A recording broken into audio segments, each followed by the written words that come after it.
رحمہ کہتے ہیں بچے مدرسے کے باقی سارے لوگ سب کو جمع کیا گیا، چونکہ اس طرف سے تھوڑا خطرہ تھا ہندوؤں کی جانب سے۔ کہا جناب یہ بڑے دشمن ہیں اسلام کے، تو اس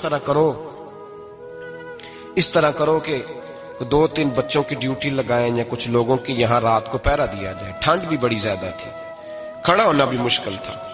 اعلیٰ حضرت رحمت اللہ علیہ عشاء کی نماز کے بعد جلدی حجرہ خاص میں تشریف لے جاتے تھے۔ اس رات جب دیکھا نا باہر شور ہو رہا ہے تو اسی طرح سر پہ ایک رومال لپیٹا تو باہر آ گئے، کہنے لگے کیا شور ہے؟ کہ حضور سردی ذرا زیادہ ہے تو یہاں کسی کی ڈیوٹی لگانی ہے پہرے کی۔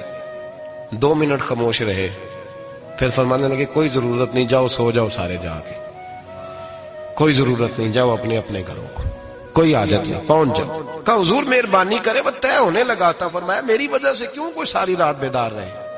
جاؤ تمہیں کہا نا آرام کرو۔ لوگ سو گئے۔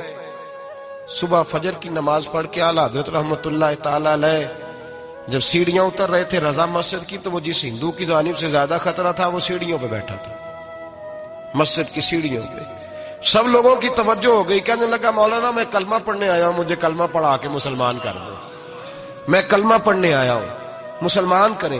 لوگوں کی توجہ، اعلیٰ فرمانے لگے نہیں ابھی تو انتظار کر، تھوڑی دیر کے اچھی طرح سوچ لے، جذباتی فیصلہ نہ کر، یہ تو آ رہا ہے۔ یہ کہہ کے جب 2 سیڑھیاں نیچے اترے اس کے پاس سے تو اس نے پیر تھام لیے، کہنے لگا اب ایسے تو نہ کرو، رونے لگا۔